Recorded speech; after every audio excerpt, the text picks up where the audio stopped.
Yes.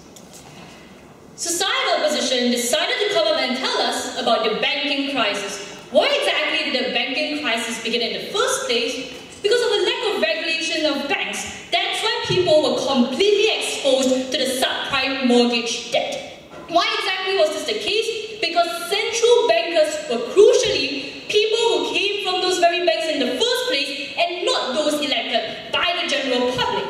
If Occupy Wall Street was anything to go by, it showed that people needed their voices to be heard, wanted their voices to be heard, and deserved to let their voices be heard. 2 points of contention. First of all, how exactly will the public react? Secondly, how exactly will central bankers react? First point of contention, how will the public react? The main thrust we heard coming from opposition was that it's too complicated. No one understands economics. They don't understand the details of your policy. By extension, the only people who could ever vote for whether the US should invade or carry out military interventions anywhere would be military war historians. The only people who could ever vote on Obamacare would be civil servants. They're basically throwing out a generic argument against any sort of democratic election at all. When they told us that people are ignorant, we think that's when it's especially disgusting because they're undermining the ability of people like you and me to decide what we want for ourselves. Next, they told us, but our next argument is this, that people don't need to know the fine minute details of every single economic policy, which is why you're electing a representative in the form of a director of a central bank in order to make these more fine and specific policies on your behalf. People can simply vote on a broad narrative, for instance, whether or not they agree with that person's track record, for instance. But let's examine the spectrum, because opposition clearly disregarded the spectrum in this debate. If they tell us that people don't know, let's start from the developing world. You can make people know and make information more accessible through radios, for instance, as has been done in India. You can make people in more developed nations know through Twitter.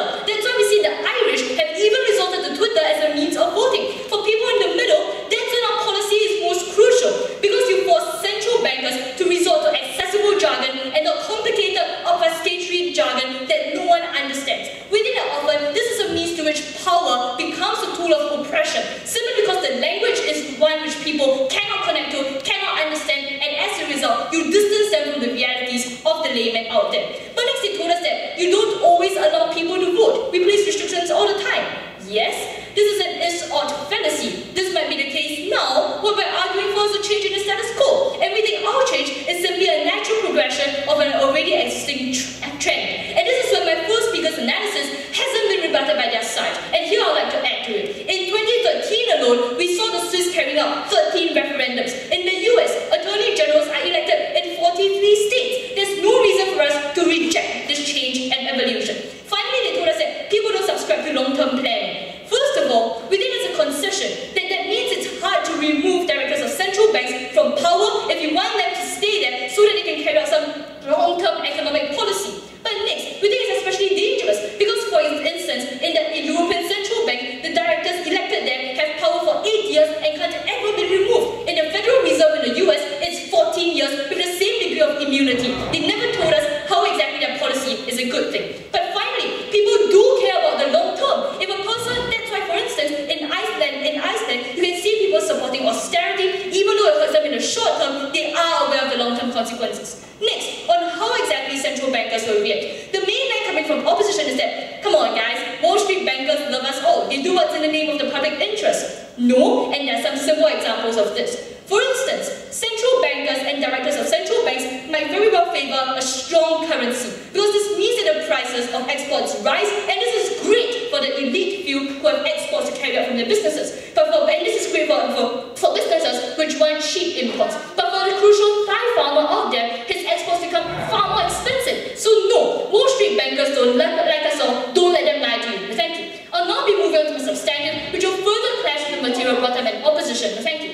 My substantive is about how you rebuild trust in economic institutions. The crux of this argument is that by promoting faith in the financial system, this ensures that monetary policies of central banks are effective. Foundation. The increasingly capitalist economy has been accompanied by a steady erosion of faith in economic institutions. My first speaker already told you this is because central banks are seen to be catering to the narrow interests of the elite few.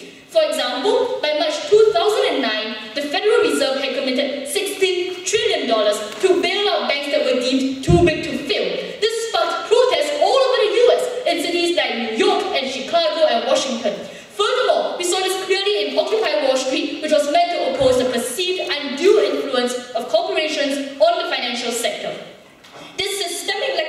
the economy is damaging, as it directly undermines the effectiveness of decisions made by central banks, and this is where I further clash with the material brought up by opposition. For instance, when a central bank decides to lower its interest rates, this assumes that consumer confidence is high. But if consumer confidence is low, then consumers tend to save more instead, and therefore decreasing interest rates is ineffective in encouraging people to borrow or spend. We saw this clearly, hold on a minute, in 2007 when the director of the Bank of Italy approved Monte dei Paschi banks costly buyovers of smaller banks because he hoped to accumulate the wealth and capital to boost the Italian economy. However, this neglected the fact that 86% of Italians fear the collapse in the banking system and thus refuse to deposit any money at all. As a result, many people chose to run away on the banks, causing the Bank of Italy to lose 4 billion euros. Before I move on, yes.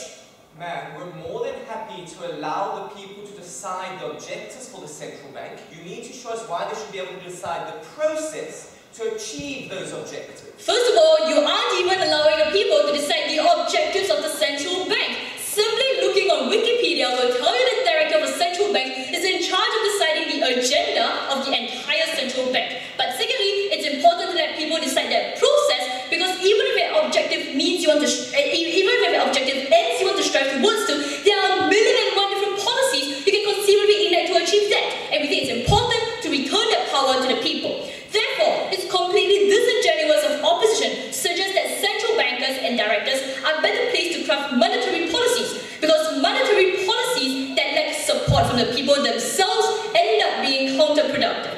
How exactly do we rebuild trust in financial systems? The comparative is this. On the side of the opposition, the banking system is seen as one which doesn't represent and discounts the voices of the masses out there. On our side, we preserve the integrity of people's voices in economic discourse, because people can vote for a director whose proposed monetary policies are most congruent with what they want, and as a result, this is how you encourage faith. In fact, elections are uniquely important in demonstrating consumer confidence, because when a central banker assesses or predicts consumer confidence, he tends to do so according to probabilistic economic theories, which assumes that humans are either entirely rational or at best they subscribe to behavioral economics. However, it's eminently difficult to account for inherently inaccessible human emotions that also determine investor and consumer confidence. We saw this clearly in what was known as Japan's lost decade, when interest rates were lowered to zero, but there was no resultant growth rate as hoped, because the Bank of Japan didn't realize that there was no public appetite for investment or spending. Our side guards against this, which is why we're proud to stand by the base principle that the outcomes of all should not be decided by